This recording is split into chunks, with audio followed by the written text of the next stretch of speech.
Hi hello నమస్తే welcome to India next. Israel గాజాల మధ్య యుద్ధం ప్రారంభమై ఏడాది పూర్తయింది. గతేడాది అక్టోబర్ 7ని ఇరు దేశాల మధ్య యుద్ధం ప్రారంభమైంది. ఈ నేపథ్యంలో ఇజ్రాయిల్ డిఫెన్స్ ఫోర్సెస్ కీలక డేటాను వెల్లడించింది. గాజాలో 17,000 మంది హమాస్ నేతలను, ఇజ్రాయిల్లో 1000 మంది ఉగ్రవాదులను మట్టుపెట్టినట్లు ప్రకటించింది. హమాస్ గ్రూప్ ని పూర్తిగా ధ్వంసం చేశామని తెలిపింది. వీరిలో 30 మంది హమాస్ బెటాలియన్, 165 మంది కంపెనీ కమాండర్లు మట్టుబెట్టినట్లు తెలిపింది. గాజా పట్టీలో 40,300 లక్ష్యాలపై దాడులు చేశామని, మొత్తం 4,700 సొరంగ మార్గాలను ధ్వంసం చేసినట్లు ఇజ్రాయెల్ డిఫెన్స్ ఫోర్స్ పేర్కొంది. అక్టోబర్ 8 నుంచి లెబనాన్ లోని హిజ్బుల్లాపై కూడా దాడులు ప్రారంభించామని ఇజ్రాయెల్ వెల్లడించింది.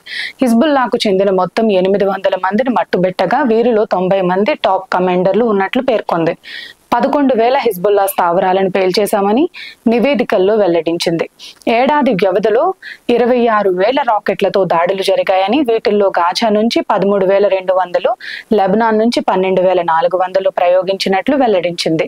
యెమెన్, సిరియా, ఇరాన్ల నుంచి మిగతా రాకెట్ దాడులు జరిగాయని రిపోర్టులలో తెలిపింది.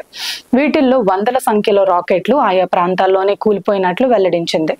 ఇక మొత్తం 728 మంది తమ సైనికులు ప్రాణాలు కోల్పోయినట్లు చెప్పింది. ఇకపోతే గతేడాది అక్టోబర్ 7న ఇజ్రాయెల్ పైకి హమాస్ బలగాలు విరుచుకుపడ్డాయి. ఆ దాడుల్లో మొత్తం 1,200 మంది ఇజ్రాయెల్ పౌరులు ప్రాణాలు కోల్పోయారు. అదే సమయంలో 251 మంది కిడ్నాప్ అయ్యారు. వీరిలో కొందరిని విడిపించగా మరికొందరు చనిపోయారు. ఇప్పటికీ దాదాపు 100 మంది హమాస్ దగ్గర బందీలుగానే ఉన్నారు.